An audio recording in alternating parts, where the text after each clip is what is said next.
Merci d'être avec nous sur les antennes de la télévision Burkina Info. Un nouveau rendez-vous de l'émission Le Grand Déballage. C'est un rendez-vous incontournable tous les dimanches à partir de 20h30 sur nos antennes. Et aujourd'hui, nous avons le plaisir et l'honneur de recevoir M.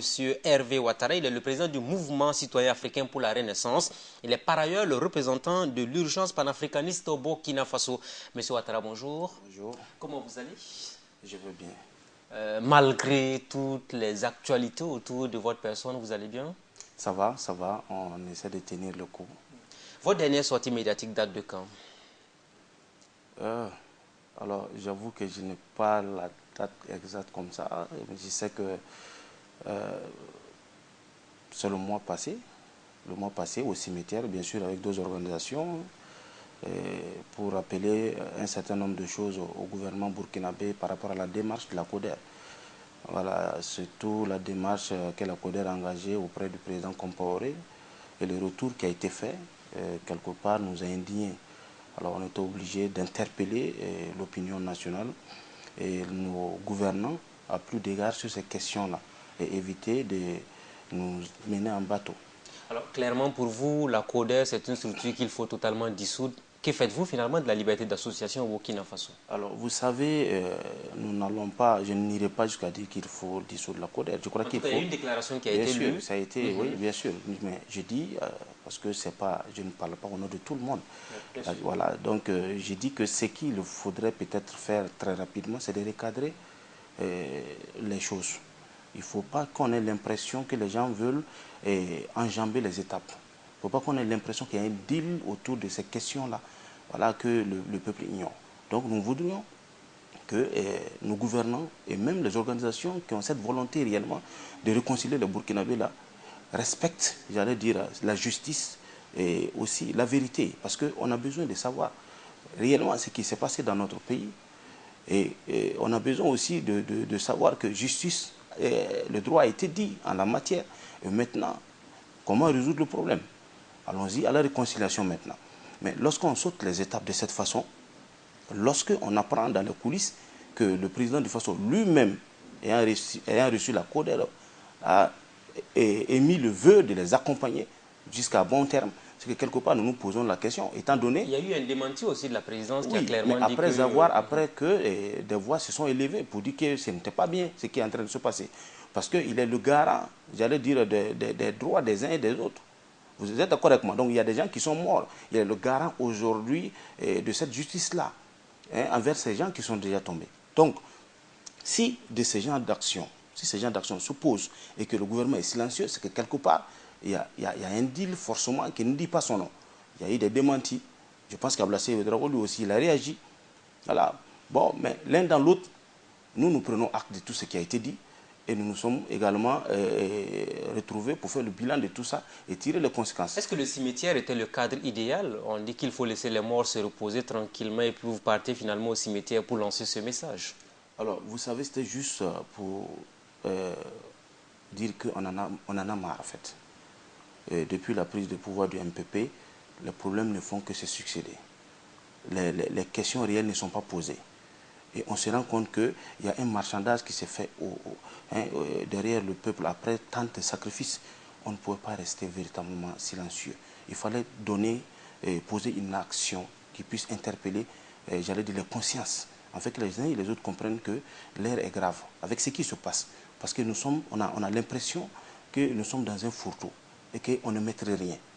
Et tout se passe au jour le jour. Les informations voilà, se diffusent au jour le jour. On se demande à peine ce qui se passe dans ce pays. Alors, donc, vous comprenez avec nous qu'on ne peut pas chaque fois être silencieux comme ça. Voilà. Parlons de la démarche de la CODER aujourd'hui. Qu'est-ce que vous reprochez concrètement à la CODER? La démarche. C'est comme nous avons dit, c'est la démarche. Nous sommes d'accord. Aujourd'hui, j'aurais compris que la CODER appelle le président Compaoré à répondre, par exemple, au tribunal afin que nous allions très vite à la réconciliation.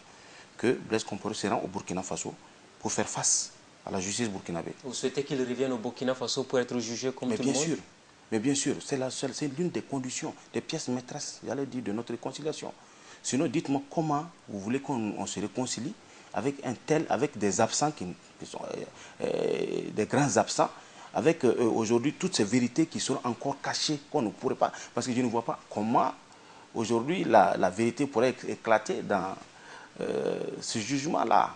Parce que je ne vois pas ce que Luc Adolphe Thiaw, m'excusez, son excellence, pourrait dire de ce que Blaise a fait en 27 ans. Je ne vois pas, y compris ces ministres qui sont actuellement à la barre. Moi, je ne vois pas. Donc, je ne vois pas en quoi il y aura la vérité ici. Je ne vois pas. Pour vous, est-ce que c'était une autre manière, hein, la démarche de la CODER vers Abidjan, donc de réhabiliter l'ancien président Blaise Compaoré? Mais nous l'avons dit, pour ceux qui ont suivi notre première conférence, depuis le début, quand nous avons demandé la dissolution du gouvernement Kaba, les gens ont crié sur tous les toits, on nous a traité de tous les noms d'oiseaux. Mais nous avons dit qu'il y a cette volonté de réhabiliter le président Compaoré, venant même de notre gouvernement actuel, et même aussi d'un certain nombre de partis politiques de l'opposition burkinabé. Et nous l'avons dit depuis le début, parce que vous imaginez que, voilà, un président, Blaise Compaoré, il est à côté, il est en Côte d'Ivoire. Mais tout ce temps, ça fait bientôt combien de temps? Bientôt 2 ans que le MPP gère le pouvoir d'État, exerce le pouvoir d'État. Mais je n'ai jamais vu le président Roch sortir clairement poser le problème comme on appelle, de l'extradition du président Compaoré. Je n'ai jamais vu Salif Diallo poser le problème réel de l'extradition du président Compaoré. Par contre, le problème est dirigé vers d'autres personnes, vers d'autres sujets. Alors, dites-moi aujourd'hui, qu'est-ce que nous devons comprendre lorsqu'après, toutes ces questions, ce silence autour du président Compaoré, tous ces énigmes autour du président Compaoré, et qu'un groupe de personnes, un groupe de partis politiques sera en Côte d'Ivoire, et qu'enfin on apprend que le président nous pardonne. Et qu'il y a ce sont les déclarations d'Ablassé Ouedraogo qui, on dirait, été rejetées par Gilbert Ouedraogo également. Mais je vous dis une chose, la vérité, vous savez, Ablassé, c'est un diplomate. Ça me surprend souvent qu'ils disent les choses de façon crue, mais quelque part, il y a la vérité là-dedans. Même si les gens ne veulent pas l'admettre, Ablassé, on peut ne pas l'aimer, mais ce qu'il dit, il y a un fond de vérité là-dedans. Il faut analyser, il faut aller dans le fond. Et vous comprendrez qu'il ne fait que dire ce qu'il a entendu. C'est un monsieur que j'ai beaucoup suivi, avec intérêt. Et généralement, je l'ai côtoyé même au CFOP. Et c'est quelqu'un, je peux vous assurer, on ne s'est jamais entendu sur pas mal de sujets. Mais ce qu'il a entendu, c'est ce qu'il va sortir dire. Alors, vous pensez qu'aujourd'hui, tout ce qu'il dit est faux? Il faut que les gens, il faut qu'on réfléchisse. J'ai dit aujourd'hui, il faut que les gens prennent conscience qu'il faut éviter d'aller très vite en besoin pour des intérêts partisans et autres. Pensez-vous que la tendance actuelle est à favoriser le retour éventuel au Burkina de Blaise Compaoré? Et ça, je le crois fermement. Je le crois fermement et ça, je l'ai toujours défendu. Je l'ai toujours posé comme problème. J'en ai discuté avec pas mal de responsables politiques aujourd'hui. Mais ce qui les préoccupe, c'est comment détruire, par exemple, les OEC, comment diaboliser les OEC aujourd'hui. Mais il faut cela pour que Blaise puisse revenir tranquillement dans ce pays. Et c'est dit les tracés depuis le début. Est-ce que vous avez été contacté par les partisans de Blaise Compaoré pour les rejoindre éventuellement dans un quelconque mouvement à venir? Jamais, non, jamais.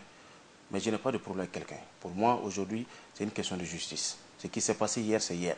Aujourd'hui, nous devons construire un pays, un État fort, démocratique. Alors donc, que la justice se fasse.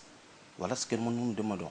Alors, vous êtes l'un des leaders de la société civile burkinabé à être entendu comme témoin donc, au niveau du procès de l'insurrection d'octobre 2014.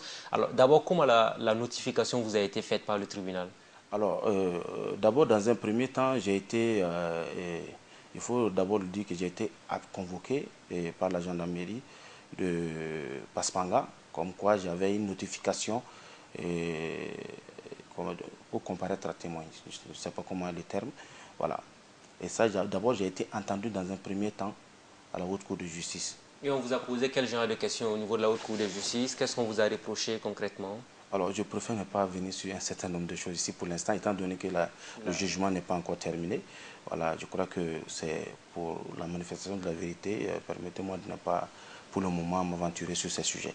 Mais ce que j'ai dit, ça c'était la première fois.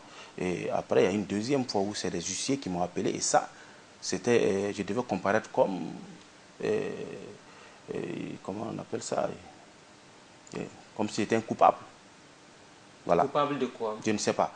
Mais ça a été vite rectifié. Il y a une deuxième notification, une troisième notification du moins qui est venue, disant que non, la première était une erreur, mais je devais comparaître comme témoin. Voilà.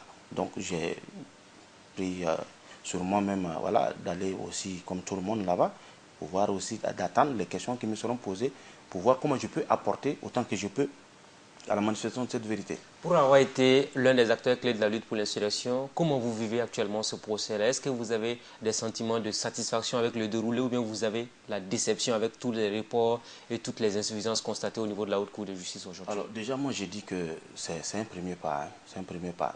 Depuis la création de cette cour, je crois que c'est le premier procès. Le premier procès, il faut le dire, c'est le Burkina qui gagne.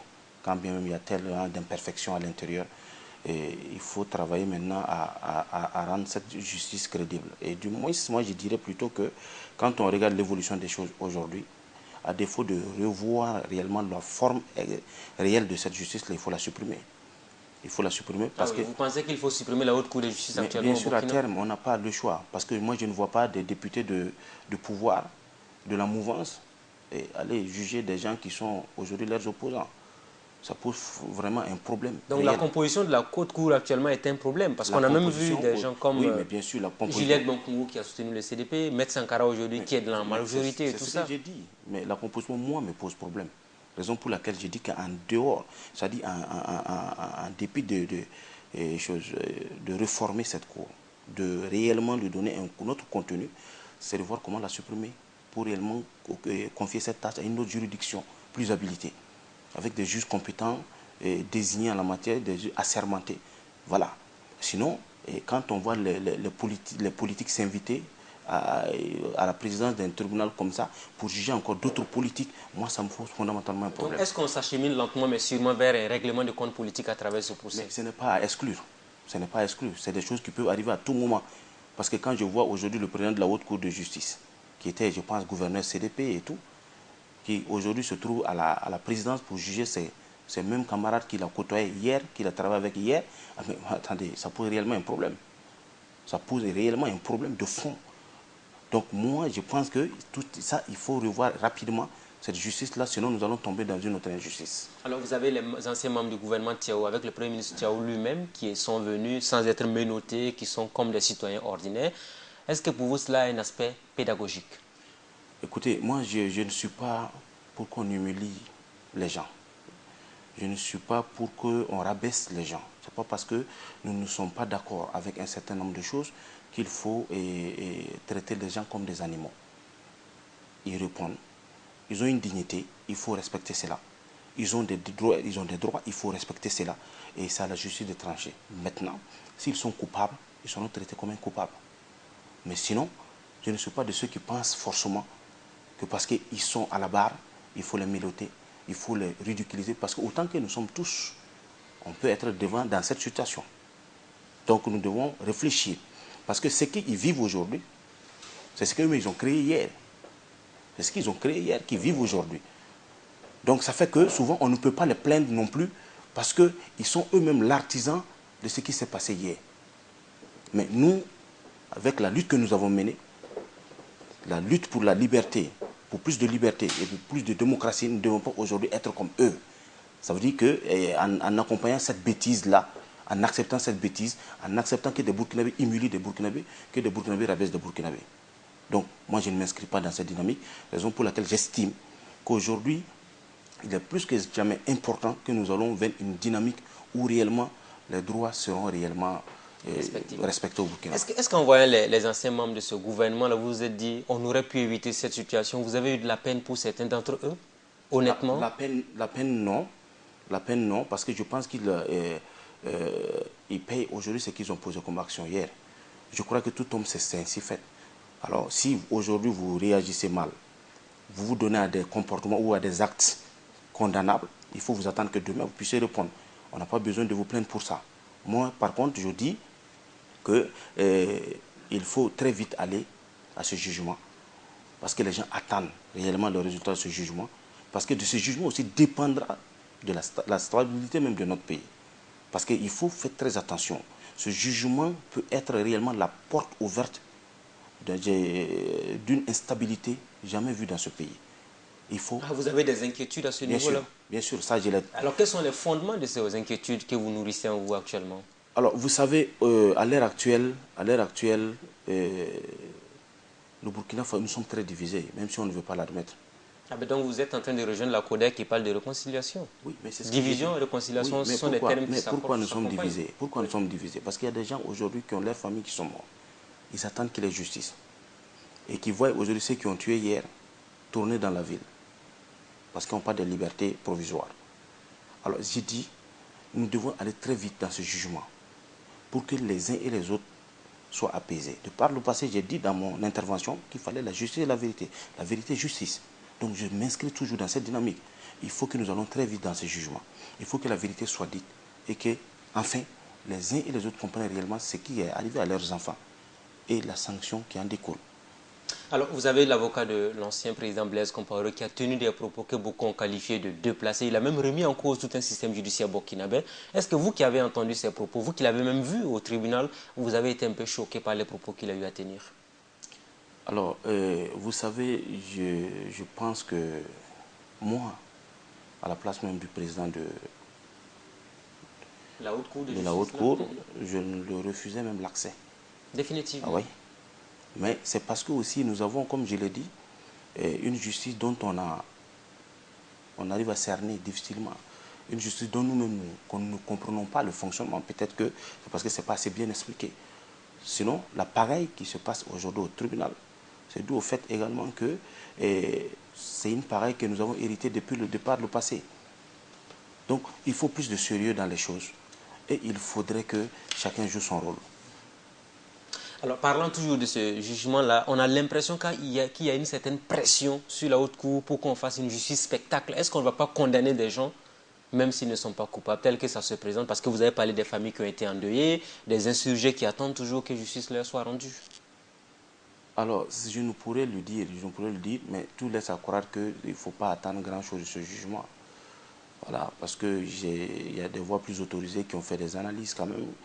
Et c'est comme j'ai dit, vu la configuration actuelle de la haute cour de justice, et vu réellement ceux qui sont à la barre aujourd'hui, vu les différentes affinités qui peuvent exister entre ceux qui doivent juger et ceux qui sont à la barre, alors je me pose la question comment les gens vont résoudre. Et quand il ne faut pas aussi occulter le fait que le peuple a les yeux grandement ouverts et qui suit la chose. Alors, nous attendons de voir, mais nous avons tous nos analyses au fond de nous, nous avons tous nos appréciations, et il arrive souvent qu'on se dit que, bon, écoutez, on n'attend rien de ce procès. 99% des anciens membres de ce gouvernement qui ont accepté de revenir, qui ont fait quelques jours à la Mako, ont été libérés, généralement donc pour des raisons de santé, pour la plupart en tout cas. Mais aujourd'hui, qui se retrouvent en bonne santé, est-ce que vous pensez qu'il y a une justice à deux vitesses au Burkina Faso? Alors, ça, je n'ai pas besoin de le dire. Constatez par vous-même. Et on a vu des gens pour un rien, parce qu'ils ont volé un poulet, ils ont volé, je ne sais pas, un mouton, ils n'ont jamais même eu de jugement jusqu'à présent, ils sont à la Mako, 3 ans, 4 ans.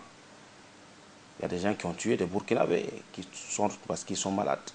Vous savez, il y a combien de malades à la Mako aujourd'hui qu'on ne libère pas, qu'on aurait dû libérer d'ailleurs pour des travaux d'intérêt commun et pour nous éviter le nombre pléthorique des choses, mais qui sont là, à l'intérieur. Aujourd'hui, c'est une question de positionnement. Ça veut dire que si tu es mal positionné, on te crée un problème, on te met sur la tête et tu te trouves facilement à la Mako. Mais si tu as de bonnes affinités, voilà, on fait des choses en bas, tu es malade, on monte des dossiers, tout de suite on brandit. Voilà, c'est parce que ça ne va pas, et il ne se sent pas. Et tout de suite on te libère et tu tournes. Tu fumes ton boyard et puis voilà, tu nargues les autres. Et c'est ce qui frustre souvent. C'est ce qui frustre souvent et c'est ce qui amène les gens à tenir ce langage, peut-être souvent déplacé, mais qui se justifie. Et vous pensez que ceux qui tiennent ces propos déplacés là ont raison parce que finalement notre justice ne fait pas son travail comme il se doit? Mais combien de fois des OSC sont allés s'en prendre à la justice et que ces OSC aujourd'hui sont trouvés poursuivis par cette même justice sous prétexte que c'était une atteinte à l'indépendance de la De la justice. magistrature. Parce que les gens sont fatigués réellement de voir qu'ils ont été sur le front. Parce que en fait, c'est que les gens ne comprennent pas. Il fallait être sur ce front-là pour comprendre que les sacrifices que les uns et les autres ont consentis, chacun pouvait y rester. Et ça veut dire que si c'était moi ou quelqu'un d'autre qui était resté, ça veut dire que la chose allait être comme ça. Ça veut dire que ceux qui nous ont tués aujourd'hui, c'est ceux-là qui allaient tourner encore. Ils vont boire le champagne ensemble. C'est comme ça. C'est ça la justice. Donc ça pose réellement un problème. Ça veut dire que les acteurs aujourd'hui qui se mettent à la place de ceux qui sont déjà morts ne peuvent pas, et j'allais dire, contrôler leur couleur. Il faut comprendre cela. Les gens sont écœurés parce qu'ils ne peuvent pas concevoir que on a ceux réellement qui ont posé les actes, qui sont là.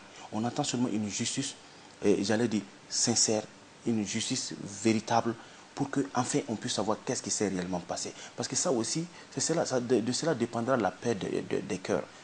La paix des cœurs. Parce que vous savez combien de personnes aujourd'hui ne dorment pas parce qu'ils ont les enfants, leurs maris au cimetière, et qui attendent seulement qu'on leur dit comment leur mari ou leur enfant est décédé. Mais donc vous comprenez que les gens ne peuvent pas continuer à accepter voilà, certains écarts. Au-delà même du jugement de ce dossier de l'insurrection populaire, est-ce que vous aussi souvent vous avez des cas de conscience avec notamment toutes ces morts qui ont été enregistrées au cours des événements de 2014 pour avoir été l'un des leaders de la lutte? Vous savez, je l'ai toujours dit, il m'arrive souvent de me demander si je ne me suis pas trompé de combat. Ah oui. Ouais. Il y a des regrets déjà? Non, franchement, je le dis. Je le dis, moi, je suis quelqu'un qui m'assume. Je le dis quand ce que je ressens, c'est ce que je dis. Voilà, je ne veux pas me cacher derrière des voiles pour faire comprendre aux gens que, voilà, non, je le ressens. Et c'est sincère, et c'est profond. J'ai dit, est-ce que réellement, je ne me suis pas trompé de combat à un moment? Et je ne le regretterai pas de reconnaître effectivement quand peut-être à une période donnée, j'ai fait un combat qui n'était pas le mien. Voilà. Et je suis obligé d'accepter, de prendre sur moi-même les conséquences, d'assumer ma responsabilité. Et c'est ce que je fais. J'essaie de recadrer ce que je peux toujours recadrer aujourd'hui en dénonçant ce qui n'est pas bien. Parce que je me dis aussi que c'est par ma faute si certains sont au pouvoir aujourd'hui. Peut-être que si je ne veux pas participer jusqu'à un niveau donné, peut-être qu'on ne serait pas là. Donc je ne veux pas fuir non plus les débats pour dire que non, tout va bien. Mais donc vous regrettez votre lutte pour l'insurrection d'octobre 2014? Non, faisons attention. Je ne regrette pas ma lutte pour l'insurrection. Parce que la lutte pour l'insurrection, c'était la lutte contre une tyrannie. Contre une tyrannie. Toute personne dotée d'une bonne conscience ne peut rester en marge de cette lutte. Ça, il faut le dire. Mais maintenant, je dis, très bien, avoir vu de tout ce qui s'est réellement passé après l'insurrection jusqu'à aujourd'hui, je me demande est-ce que réellement mon combat en valait la peine. C'est la question que je me pose. Parce que même s'il fallait faire l'insurrection contre X ou Y qui bâillonne son peuple, je le ferai avec plaisir. Donc si c'était à refaire dans les mêmes conditions, Hervé Ouattara serait sur le front de la lutte. Sûr. Bien sûr. Seulement, il y a des actions que je n'allais pas poser. Je n'allais pas poser et j'allais peut-être m'ériger sincèrement contre la candidature d'un certain nombre de personnes. Parce que je savais qu'ils n'étaient pas mieux que ceux qu'on était en train de chasser. Vous pensez exactement à qui, par exemple? Je préfère ne pas donner de nom. Mais non, vous pouvez donner des noms. C'est un grand déballage, allez-y, on vous écoute. Je sais. Parce qu'il m'arrive souvent de me demander est-ce que j'ai réellement fait le bon choix en me battant réellement. À vous entendre tranquillement, on a l'impression que vous regrettez d'avoir des gens comme les Rochma Christian Kaboré, les Salif Diallo et Simon Comparo aux affaires aujourd'hui. Bien sûr. Donc si c'était à refaire, vous allez combattre la candidature de Roch Kaboré? Je serais même le premier à demander à la Cour constitutionnelle de ne pas le laisser passer. Parce que je me rends compte aujourd'hui que s'il ne prend pas garde, il serait peut-être le président qui va mettre le Burkina Faso, j'allais dire, dans une guerre civile. Ah, c'est suffisamment grave ce que vous dites. Mais bien sûr, je le dis. Parce que si aujourd'hui le président Roch ne prend garde, il va confronter les enfants du même pays. Parce qu'il faut faire très attention. Ce qui arrive, c'est moi qui vous le dis. Il faut aujourd'hui travailler sincèrement à réconcilier les gens, non à opposer les uns contre les autres. C'est ce que je pense. La gouvernance actuelle du pays, c'est ça qui fait votre déception parce que vous n'avez pas de poste de responsabilité éventuellement. C'est ce que certains disent de vous parce que vous n'avez pas de responsabilité. Donc du coup, vous faites partie des frustrés de la lutte aujourd'hui. Je ne suis pas frustré. Monsieur Ismaël, je vous dis une chose, monsieur Ouedraogo, excusez-moi. Qu'est-ce que je manque dans ma vie actuelle? Je ne vois pas ce que je manque. Dieu m'a donné la santé. Je mange comme je veux chez moi. Ma famille se porte merveilleusement bien. J'ai des amis aujourd'hui qui m'entourent, qui comprennent le sens de mon combat. Je ne demande pas mieux. Je ne demande pas mieux. Je défie quiconque. Je dis bien, je défie quiconque dans ce pays qui peut lever le petit doigt pour dire qu'il a mon CV quelque part où j'ai demandé une nomination quelconque dans un poste de responsabilité quelconque. On vous a proposé des postes éventuellement? J'ai refusé des choses. Avec quel genre de poste par exemple vous avez refusé? Alors, écoutez. Depuis l'arrivée au pouvoir du MPP, quel poste on vous a proposé que vous avez refusé? J'ai échangé avec quelqu'un avant la composition du premier gouvernement. C'est qui ce quelqu'un? Simon Compaoré? Non, force pas lui. Parce qu'avec Simon Compaoré, je l'ai déjà dit. Bien sûr. Voilà. Mais j'ai dit, je ne veux pas, dans le grand déballage, je préfère ne pas donner le nom de la personne. Il faut déballer justement. Non. Et je vais même aller plus loin en disant, j'ai eu d'abord une approche de la fille à Salif Diallo. Et l'approche, il était question en son temps de plaider envers son papa pour une question de nomination au ministère de la Jeunesse. J'ai des témoins. Comme ministre de la Jeunesse? Voilà, je vous le dis. On vous a proposé le poste de ministre de la Jeunesse? J'ai dit, la fille à Salif Diallo me l'a proposé en son temps. Et c'était dans un restaurant à la zone du bois qu'on appelle, c'est quoi, loge là, Soukan Loge ou quelque chose comme ça. Mais elle est venue pour le compte de son papa vous voir? Elle était, non, je ne sais pas si c'est son papa qui l'a envoyé, mais elle dit, elle m'a fait la proposition et elle devait plaider pour la suite. Elle était là avec une de ses cousines. J'étais là avec 3 personnes. Ce jour, j'ai dit clairement, ça ne m'intéressait pas. Ça ne m'intéressait pas. J'ai dit, il y a des témoins. Parce que mon combat aujourd'hui, je vous le dis, je ne suis pas pressé. Je suis jeune, j'ai mon temps. Et mes ambitions, ce n'est pas forcément pour devenir tout de suite un ministre de la Jeunesse ou quelque chose. Je suis burkinabé. Qu'est-ce qui pour que je ne vise pas loin? Alors je dis, il ne faut pas que les gens se trompent sur mon compte. Je ne suis pas ce genre de jeune qui tout de suite court pour chercher des postes parce qu'il veut forcément des postes. J'ai ma façon également de voir les choses, de mener ma lutte. Et d'ailleurs, c'est pour ça que beaucoup, à un moment donné, sont empressés, quand il y a eu le couac entre Salif Diallo et moi, pour dire que non, et voilà, c'est parce que je suis allé négocier. Non, c'est sa fille qui m'a fait la proposition. Et je l'ai refusé. Et je vous dis tout de suite que c'est des choses qui peuvent être démontrées. Et après ça, j'ai discuté avec des amis du CAR, des camarades du CAR, qui ont estimé que, à défaut de penser à moi-même, il faudrait que je commence à penser aux militants du CAR. Il faut que les gens soient positionnés. Parce que les gens sont battus pendant longtemps et il faudrait que j'aille négocier pour des positions. J'ai dit, bon, écoutez, moi je ne peux pas aujourd'hui prendre sur moi-même, aller négocier quand même des postes pour des gens. Nous sommes dans un combat. Parce que ce qui est dangereux, c'est quoi? Je vais amener une liste qui pourrait se retourner contre moi-même demain. Donc je préfère ne pas prendre cette responsabilité. Il y a eu une grande campagne. Démission par ici, parce que je suis têtu, démission par là, parce que je suis incontrôlable, démission par chose, parce qu'on est parti jusqu'à dire que c'est... Est-ce que vous pensez que tous ces départs-là sont liés au fait que vous avez refusé cette proposition qui vous a été faite par la fille de Salif Diallo? Les départs ne sont pas forcément liés à ça. Les départs sont liés plutôt au fait que les gens ne peuvent pas accepter que tu dises, tu touches Salif Diallo, son excellent Salif Diallo. Les gens ne veulent pas accepter qu'un jeune comme moi, petit comme moi, un jeune qui n'est rien comme moi. Mais vous êtes burkinabé comme tous les autres burkinabés, vous avez les mêmes droits que nous tous. Les gens pensent. Un jeune comme moi ne peut pas se permettre de critiquer Salif Diallo. Voilà le problème, le nez du problème. J'ai dit et je l'ai répété. Mon problème n'a rien de personnel. J'ai seulement dit, à partir du moment où des engagements ont été pris vis-à-vis du peuple burkinabé, pour que le problème de la gouvernance ROC soit réellement une gouvernance et débarrassée de tous les tares de l'ancien régime, il n'était pas opportun que, encore dans ce même gouvernement et dans ce même régime-là, il y a encore des gens dont les noms sont toujours liés à des dossiers pendants que ces mêmes occupent des postes stratégiques. Vous faites allusion à qui? À Salif Diallo, je l'ai dit. Ça, je l'ai dit dans le journal. Voilà, donc vous et Salif Diallo, apparemment, rien ne va entre vous. Qu'est-ce qui vous oppose autant? Rien ne nous oppose. J'ai dit, c'est une question de principe que j'ai énoncé et ça n'a pas plu à des gens et je suis tapé de tous les côtés. Voilà. Donc si vous aviez accepté cette proposition d'être ministre de la Jeunesse aujourd'hui, peut-être que vous avez pu... Je n'ai pas dit que Salif Diallo ou qui que soit me propose. J'ai dit que j'ai eu des débats avec sa fille. C'est ce que j'ai dit. J'ai eu des débats avec sa fille et ces débats d'ailleurs n'ont pas porté... Mais la fille ne vous a jamais dit qu'il l'a envoyé vers vous? Non. Non. Mais elle est qui pour vous proposer un poste de ministre? La fille à Salif. Ça suffit largement pour proposer un poste à quelqu'un? Je me dis, dans ce pays, on voit tout. Dans ce pays, on voit tout. Voilà. Donc, j'ai dit, il ne faut pas que les gens se leurrent. C'est de la manigance. Tout est savamment orchestré pour seulement,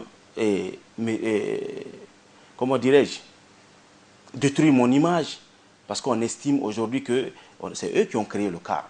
Et aujourd'hui, le CAR ne peut pas se permettre de s'opposer, voilà, au MPP. D'ailleurs, en venant dans le grand débat là, je me suis dit, bon voilà, Ismaël, bon, vous m'excusez, M. Ouedraogo m'a appelé pour me sacrifier encore. Parce que ce que je vais venir dire, parce que je ne vais pas me taire, je vais dire ce que je pense. Ce n'est pas un sacrifice, c'est pour vous aider à mieux parler. Oui, non, je vais dire. Parce que de toute façon, ne soyez pas surpris encore qu'il y ait des démissions après ces grands déballages. qu'on me tape encore de tous les côtés, après c'est grand parce que les gens n'aiment pas. Les gens, surtout quand on dit que c'est eux qui t'ont fabriqué, ils ne peuvent pas concevoir que tu viens t'asseoir dans une télé. Mais dans l'historique du car, on vous a souvent vu des images qui ont fait le tour des réseaux sociaux. Je n'ai jamais nié cela. Que vous avez appartenu au MPP. J'ai dit, non, appartenu c'est trop dit. J'ai dit, je n'ai jamais appartenu à quelqu'un. Moi, Hervé, je suis tellement indépendant que je n'ai jamais appartenu à quelqu'un. Je dis, et je le répète, c'est vrai qu'à une période, le car a été fabriqué au sein du MPP. Ça, c'est une vérité. Ah, donc vous avez été suscité par le MPP, vous le reconnaissez? Bien sûr, ça, je n'ai jamais nié ça. J'ai seulement dit, moi-même, Hervé, je ne suis pas, comme on le dit, voilà, je n'ai jamais pris une carte du MPP. Je n'ai jamais payé une cotisation. Donc, j'ai dit, j'ai mené un combat parce que j'étais venu pour...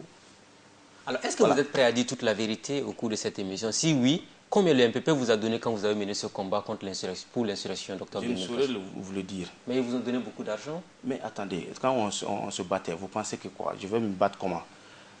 On se battait comment? On payait nos carburants comment? On a été soutenus. Et pas seulement le MPP, même beaucoup d'autres partis politiques à ce moment, même du CFA et même des particuliers. Voilà. Ça, c'est la vérité. Alors maintenant, à un moment donné, nous nous sommes dit, est-ce que c'est réellement ça notre combat?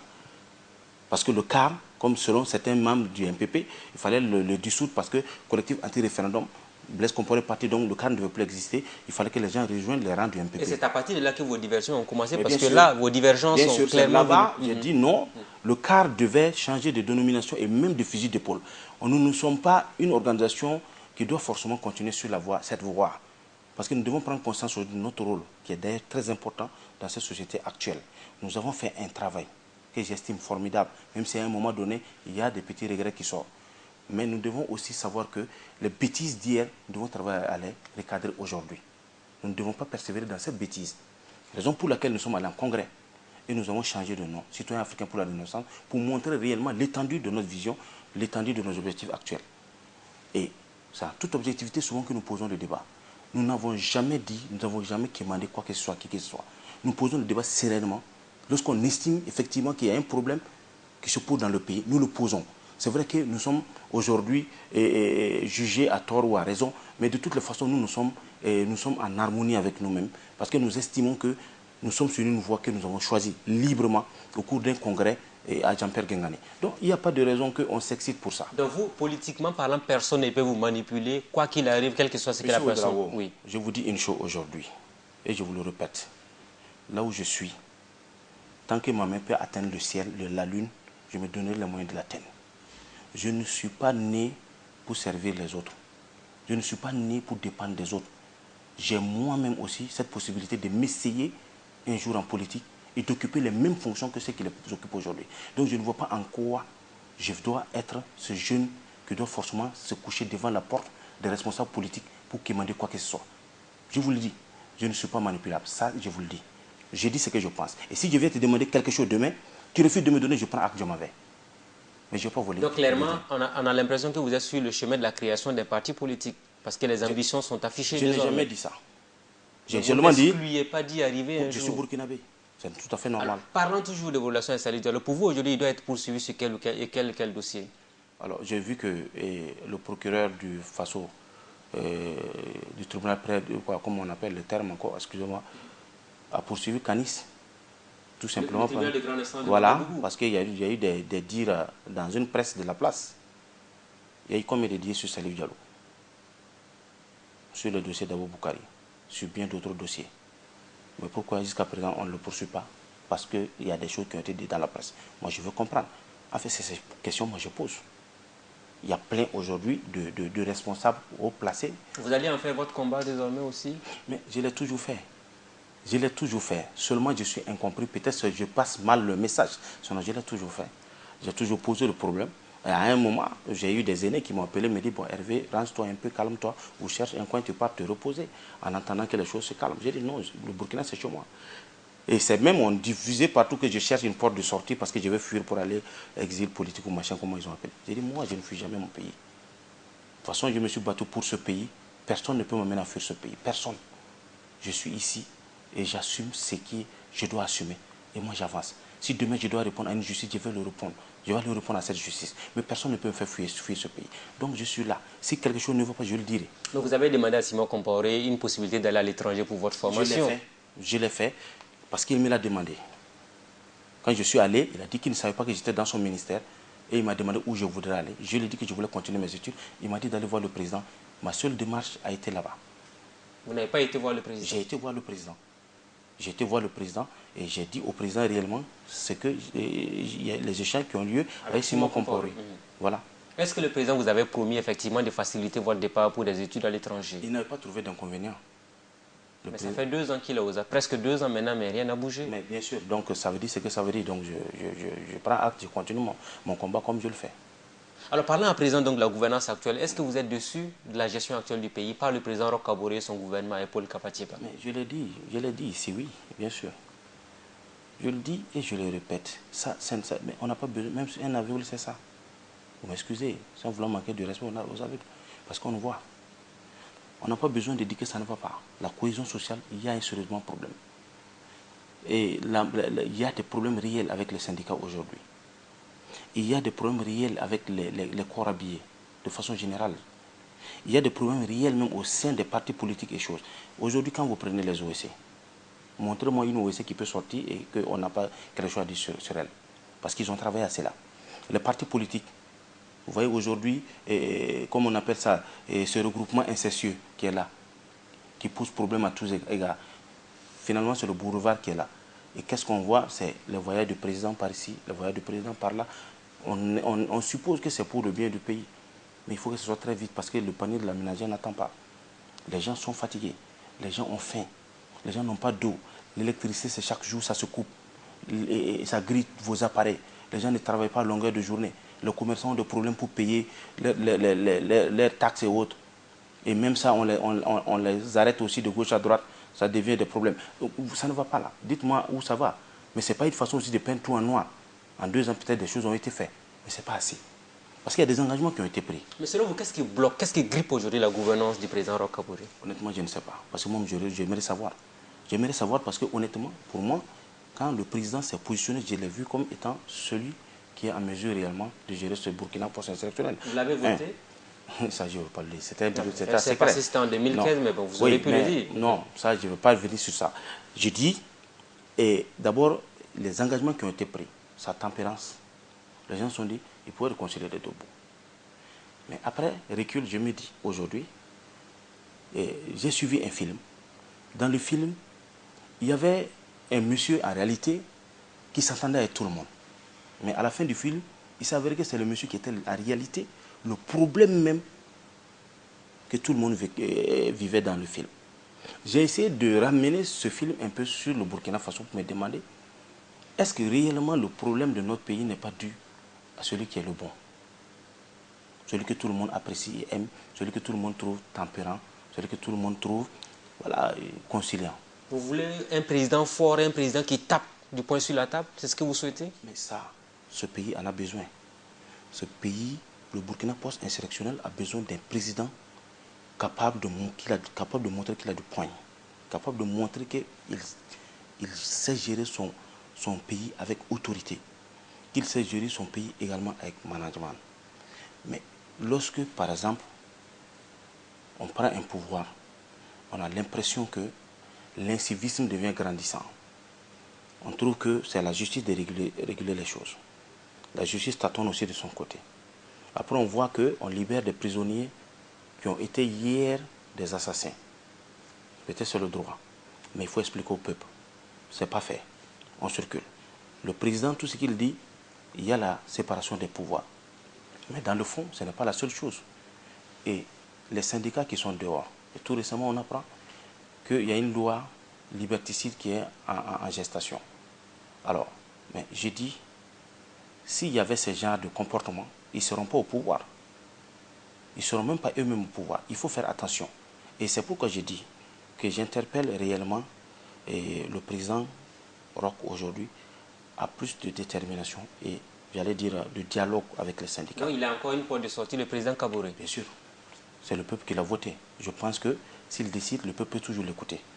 Mais je crains qu'on ne persévère parce qu'on dit que persévérer dans l'erreur diabolique. On persévère dans l'erreur là et qu'à un moment donné, le retour soit très difficile. Alors, est-ce que vous pensez que le problème c'est le gouvernement ou c'est le président lui-même? Mais l'un ou l'autre, c'est la même chose. C'est-à-dire qu'aujourd'hui, que ce soit le président, si c'est le gouvernement, c'est que c'est le président. Si c'est le président, c'est que c'est lui. De toute façon, c'est lui qui commande le gouvernement. Si le gouvernement pose problème, il faut qu'il prenne ses responsabilités. Parce que devant l'histoire, c'est lui qui serait le seul responsable à répondre de son gouvernement, du fonctionnement de son gouvernement et des écarts de son gouvernement. Donc j'estime qu'aujourd'hui, on n'a pas besoin de faire cette différence, mais je pense que la balle est dans son camp à lui. Alors, vous avez dit clairement que le pays ne roule pas bien comme il se doit, mais pourquoi vous n'étiez pas au meeting de l'opposition le 29 avril? Parce que j'étais en tournée en fait. Je suis en pleine tournée en ce moment pour l'implantation de mes structures dans la province. Et c'est tombé ce jour, j'étais à Diebougou. Diebougou, je devais continuer à Banfora. C'est des choses que vous pouvez vérifier. Mais le cadre était présent. Le cadre était bien et bien présent. Donc le cadre a commencé à soutenir désormais l'opposition politique dans son combat? Non, le cadre ne soutient personne. Le cadre soutient un idéal. Si l'opposition pose des actions que nous estimons normales, nous accompagnons. Quand on regarde la composition aujourd'hui du chef de file de l'opposition politique, est-ce que ça mérite que vous les souteniez avec notamment le CDP, l'ADF qui se retrouve avec l'UPC? Nous avons posé ce débat avec le chef de file de l'opposition. Nous avons posé ce débat et nous avons dit que nous n'étions pas d'accord avec la façon dont certaines choses se font. Ah bon, clairement? Oui, nous l'avons dit. Mais nous disons également que ce n'est pas à nous de dicter aux partis politiques leur fonctionnement. Donc, si nous voyons qu'il y a des choses à l'intérieur du CFOP qui ne nous convainc pas, nous ne sommes pas obligés d'aller avec eux. Donc nous nous retirons. Nous restons dans notre rôle de société civile. Ça ne veut pas dire que notre rôle aussi doit être celui qui doit forcément s'attaquer au gouvernement. Parce que même si l'opposition, ça ne va pas, nous allons réagir. Nous allons réagir. Donc nous disons que l'opposition c'est l'opposition, la société civile c'est la société. Il n'y a pas d'amalgame. Maintenant, s'il y a une plateforme minimale autour de laquelle on peut s'asseoir, on peut s'accompagner, nous le ferons. Est-ce que vous ne craignez pas de rejoindre finalement ceux-là que vous avez combattus hier, le CDP, l'ADF, l'ADA, qui ont soutenu Blaise Compaoré jusqu'à ce qu'il tombe en 2014? Alors dites-moi quelle différence on fait aujourd'hui entre ceux qui sont au pouvoir, l'ADF, l'ADA et le CDP? C'est une grande famille. Le père de famille est aujourd'hui à Abidjan et les enfants seulement sont divisés. Ils ont divisé la cour en deux. Donc l'autre a eu une petite portion et l'autre a pris la grande portion qui est l'État burkinabé aujourd'hui. Ce n'est pas ce que le peuple souhaitait en 2014. Mais écoutez, c'est ce que le peuple a voulu de toute façon. Voilà, donc je ne vois pas où se trouve la différence. Que tu sois aujourd'hui avec ceux qui sont au pouvoir, c'est comme si tu étais avec le CDP. Puisque de toute façon c'est la même famille, seulement l'autre est parti et puis il a pris le nom de choses. Alors l'opposition politique était dans son droit. Vous trouvez aujourd'hui que les luttes syndicales sont justifiées à tous les niveaux? Mais écoutez, les syndicats ont été toujours les grands animateurs de la vie réelle de notre pays.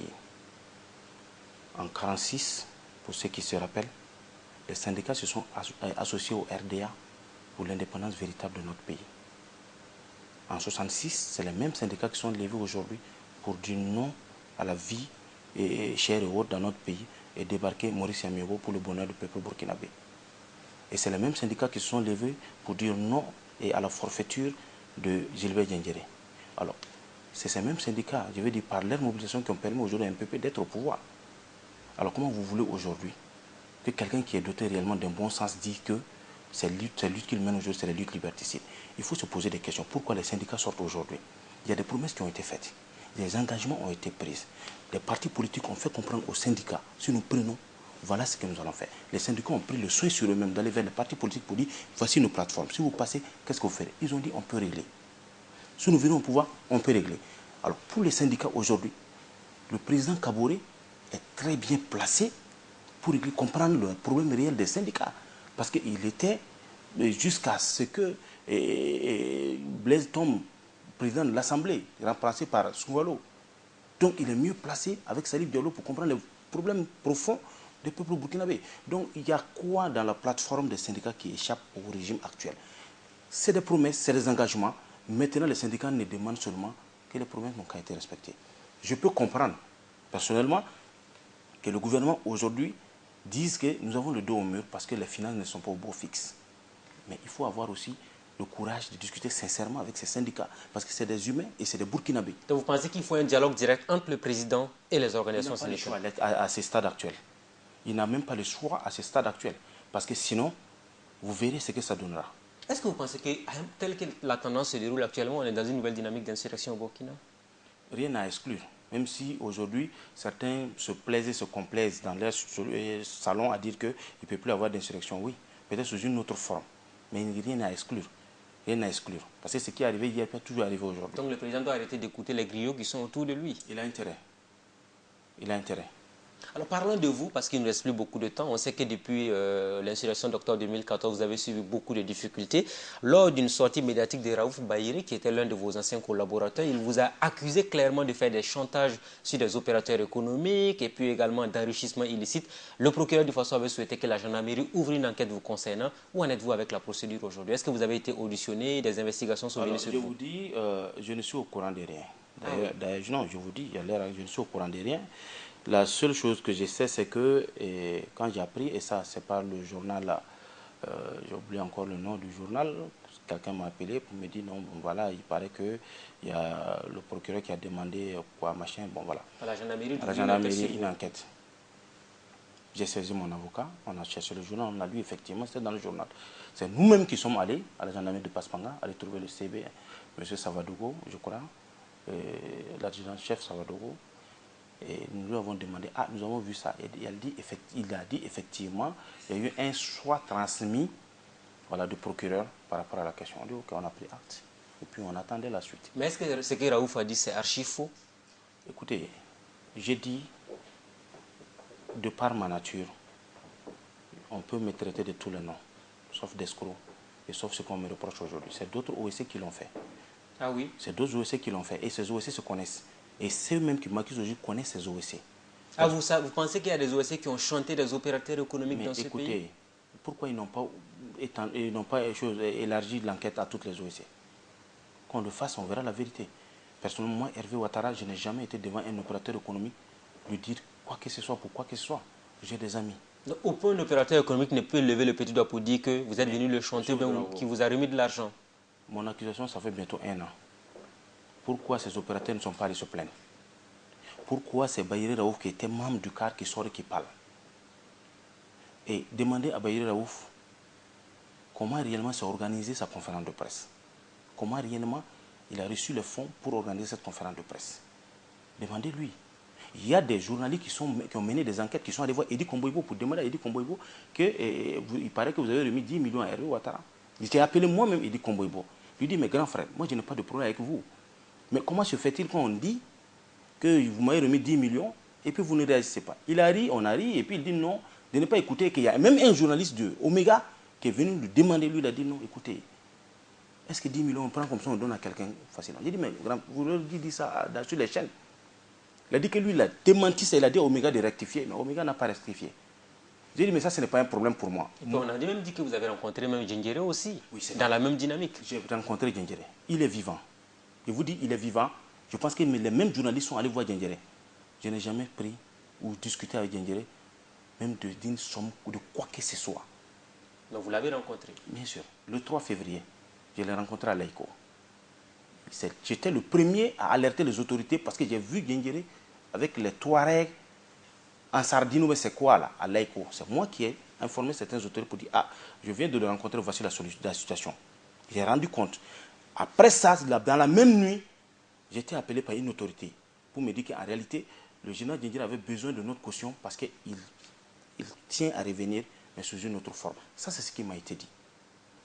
Mais, personnellement, depuis le chemin de Kossiam, j'ai personnellement dit au général, il est là, en son temps, quand ça tirait sur le Burkinabé, de prendre ses responsabilités et de prendre immédiatement le pouvoir remettre au civil pour sortir par la grande porte.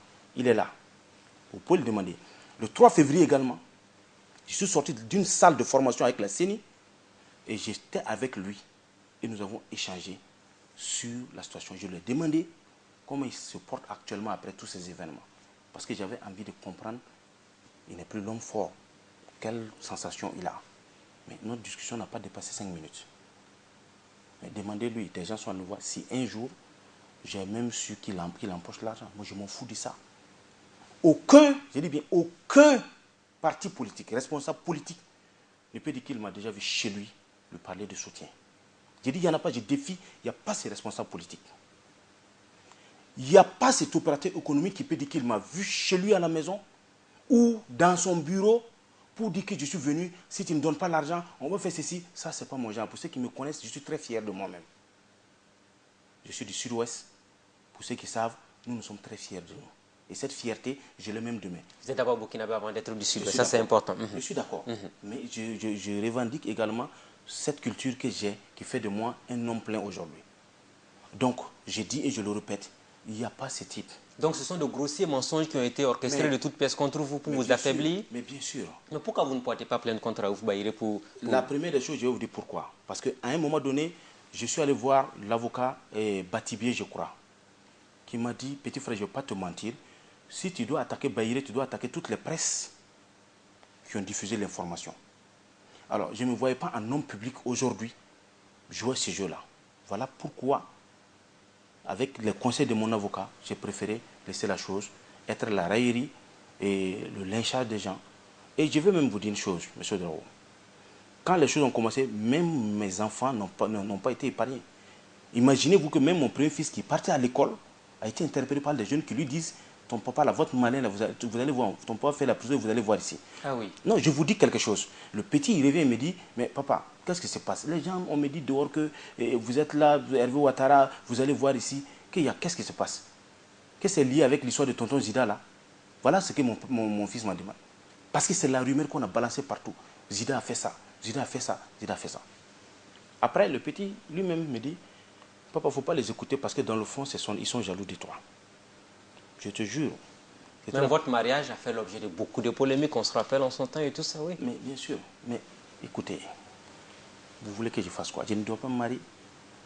Je ne peux pas empêcher les gens de parler de moi. Moi, ce qui m'intéresse aujourd'hui, je vous le dis avec certitude, c'est l'équilibre intérieur. C'est être en harmonie avec moi-même. Il y a des bons amis qui me donnent de bons conseils, je prends. Dans le grand lot, ceux qui disent des choses, même sur Facebook, quand je lis et que je sens que c'est pertinent, je prends. Je ne suis pas obligé de suivre ceux qui ont les esprits de destruction massive chaque jour. Non, moi, mon destin n'est pas lié à ça. Ok. Alors, un mot sur Zida. Vous avez ses contacts, vous l'avez appelé il y a longtemps, mais il est rentré en contact avec vous depuis un bout de temps? Non. Mais ce que je sais, c'est qu'il va bien. Il va même très bien. Comment vous l'avez su? Non, mais écoutez, je vois sur Facebook ses photos. Ça ne suffit pas. Non, mais c'est qu'il a eu à vous appeler par personne interposée, sait-on jamais? Non, non. Mais est-ce que vous, aujourd'hui, si Zida vous recontactez pour que vous travaillez avec vous, vous allez le faire? Avec fierté, avec plaisir. Vous ne rejetez pas Zida malgré toutes les accusations qui sont formulées contre lui? Je vous dis une chose aujourd'hui. Quel que soit ce qu'on va faire à Zida, si je dis et je le répète, si réellement il a été, comment on appelle ça là, il s'est mal comporté. Il s'est mal comporté et que la justice devait s'appliquer à lui, je vous assure que je vais enlever le taux de ma femme à le donner en prison. Mais je ne vais jamais le trahir. Je ne vais jamais sortir sur une chaîne de télé pour parler mal de lui. Parce que moi, contrairement à pas mal de personnes qui ont côtoyé ce monsieur, qui savent le sacrifice que ce monsieur a fait pour nous épargner un certain nombre de choses, aujourd'hui qui le dénigre parce qu'il veut de position au soleil, moi je ne ferai pas ça. Parce que mon éducation ne me le permet pas.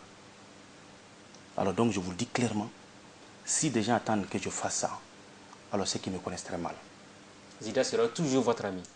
Jusqu'à demain, parce que l'amitié pour moi est sacrée. Alors, un mot sur le franc CFA, vous êtes attaché à ce combat également, vous représentez même du reste l'urgence panafricaniste au Burkina Faso. Est-ce que vous pensez que c'est un combat noble que vous menez sur le franc CFA aujourd'hui? Très noble. C'est un combat très noble parce que vous savez aujourd'hui, le franc CFA, l'expression, j'allais dire, de la liberté, elle n'est pas forcément politique. Il faut que nous ayons le courage de reconnaître qu'elle est également économique. Parce que tant que nous allons rester dans une dynamique de liberté politique et d'indépendance politique, pendant que l'indépendance financière demeure un problème, c'est qu'il faut accepter que notre développement va toujours poser problème. Nous avons estimé que notre combat aujourd'hui, chaque génération a son combat. Et le nôtre aujourd'hui, c'est contre le franc CFA. Et nous devons être en mesure réellement de relever ces défis. Qui finance votre combat contre le franc CFA? Alors, je vais vous dire très sincèrement aujourd'hui, quand nous avons commencé contre le franc CFA, c'était avec beaucoup de difficultés. Beaucoup de difficultés. Je pense qu'il y a aujourd'hui des amis au niveau international qui essaient de nous épauler. Des Burkinabés aujourd'hui qui épaulent le quart, souvent des individus qui épaulent le quart pour l'organisation des activités à l'intérieur. Souvent en Allemagne, en France, et récemment aux États-Unis, les gens nous donnent des coups de main. Des Burkinabés, souvent même que nous ne connaissons pas, mais qui sont fiers de ce que nous faisons. En réalité, c'est ce qui nous rassure, qui nous motive, ce qui nous encourage dans la lutte que nous menons. Vous allez mener le combat jusqu'à ce que le franc CFA disparaisse définitivement? Inch'Allah. Un mot sur votre train de vie qui fait l'objet également de beaucoup de polémiques. Quand vous entendez, on vous dit que vous êtes enrichi depuis un bout de temps, tout va pour le mieux pour vous, alors qu'on vous a vu au début de la lutte. Qu'est-ce que vous avez à répondre à toutes ces personnes-là? Enrichi où? Je me suis enrichi où? J'ai géré une caisse de l'État. J'ai été ordonnateur d'un budget. Est-ce que j'ai mis ma main dans une caisse quelconque de l'État burkinabé? Moi, en fait, je n'ai pas de réponse à donner à quelqu'un. Et j'ai dit aux gens, il n'y a pas aujourd'hui quelqu'un qui dit qu'il se bat pour devenir pauvre. La lutte quotidienne aujourd'hui, c'est pour évoluer d'une étape à une autre. Et si, dans ta lutte, tu es sûr que tu n'as pas fait du mal à quelqu'un en montant les escaliers, tu dois être en harmonie avec toi-même. Et moi, je suis en harmonie avec moi-même. Si mon train de vie pose problème avec des gens, moi, je les ai toujours dit, la voie de la justice, elle est simple. Qui pose problème et qui pose le problème. Et voilà. Je pense que Dieu merci, quand Raoul Baoré est sorti, il y a eu l'ouverture de l'enquête. Bientôt, ça fait 1 an. Moi, je suis là, je regarde. Sérieux. Imperturbable.